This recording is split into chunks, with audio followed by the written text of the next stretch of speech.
Assalamualaikum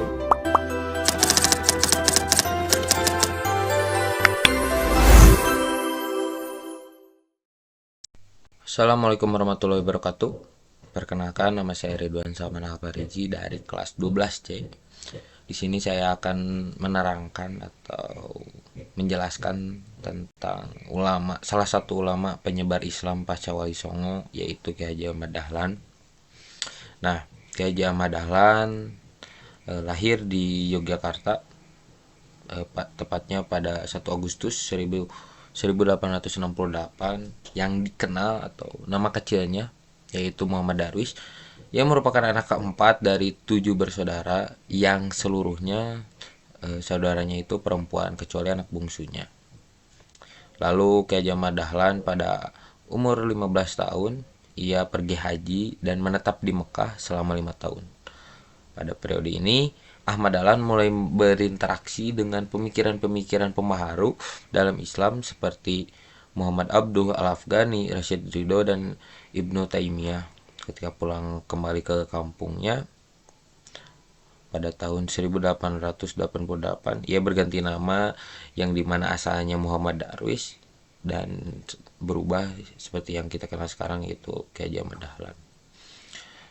Pada tahun 1903 ia bertolak kembali atau pergi kembali ke Mekah dan menetap selama 2 tahun, yang dimana di sini Ki Haji Ahmad Dahlan sempat berguru dengan Syekh Ahmad Khotib, yang dimana Syekh Ahmad Khotib ini juga guru dari Ki Haji Hasyim Al-Asy'ari, yang dimana Ki Haji Al-Asy'ari adalah tokoh pendiri NU. Dan Ki Haji Ahmad Dahlan pada tahun 1912 ia mendirikan Muhammadiyah di Kampung Kauman, Yogyakarta.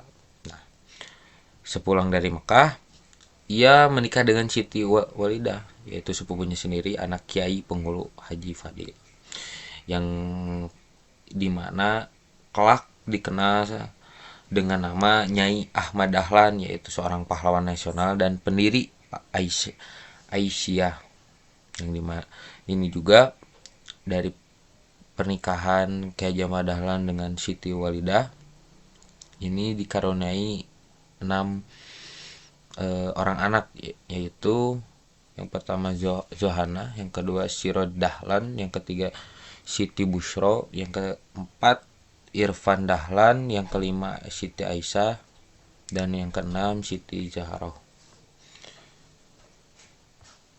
Lalu Ki Haji Ahmad Dahlan juga pernah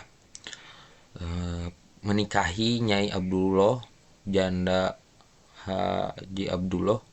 Dia juga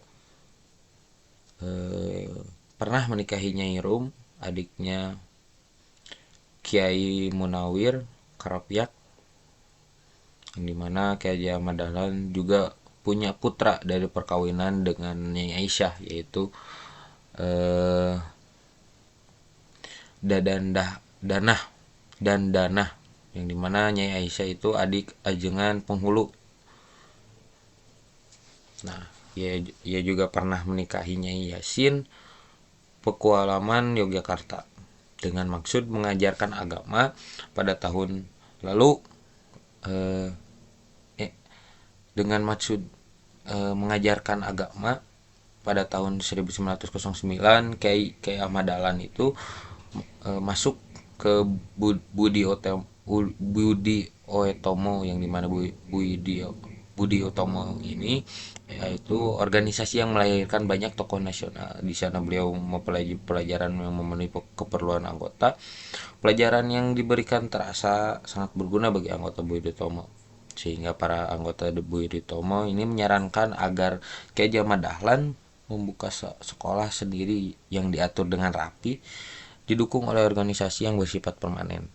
Selain ini kemudian ini juga ditindaklanjuti oleh Ki Haji Ahmad Dahlan dengan mendirikan sebuah organisasi yang diberi nama Muhammadiyah pada tanggal 18 November 1929, atau bertepatan dengan 8 Zulhijjah 1330 Masehi.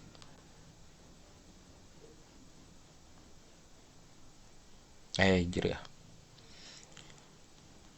Lalu organisasi ini bergerak di bidang kemasyarakatan dan pendidikan. Melalui organisasi ini, beliau memajukan pendidikan atau dan membangun masyarakat Islam di bidang organisasi. Pada tahun 1918, beliau membentuk organisasi Aisyah yang khusus untuk kaum wanita, yang dimana tadi sudah disebutkan bahwa eh, Nyai Ahmad Dahlan atau Siti Walidah ini adalah salah satu pendiri Aisyah, karena seorang juga disebut juga seorang pahlawan nasional dan pendiri Aisyah,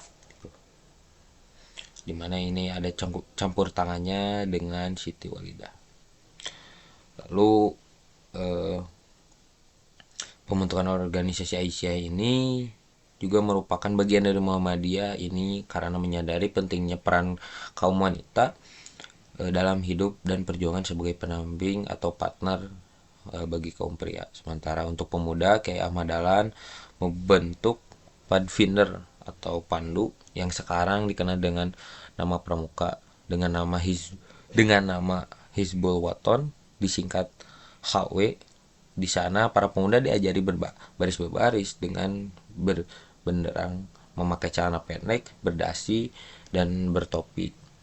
Hizbul Waton ini juga mengenakan uniform atau pakaian seragam yang mirip pramuka sekarang.